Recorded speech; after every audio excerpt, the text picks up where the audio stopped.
प्यारे और अजीज़ बच्चों, अस्सलाम वालेकुम। मैं आपको एक कहानी सुनाना चाहता हूँ। कहानी है एक बंदर की।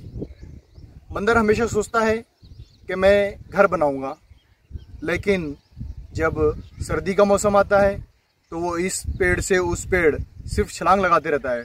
बंदर बड़ा शरीर और बदमाश होता है। वो इसी सोच में सर्दी का मौसम गुजार देता है। दूसरा मौसम आता है गर्मी का। गर्मी में भी वो इसी तरह से सोचता है। बहुत कड़ाके की गर्मी होती है, धूप होती है, लेकिन वो उस तपिश को बर्दाश्त करते जाता है और यही कहता है कि मैं आने वाले मौसम में घर बनाऊंगा। लेकिन गर्मी में भी वो अपना घर नहीं बनाता।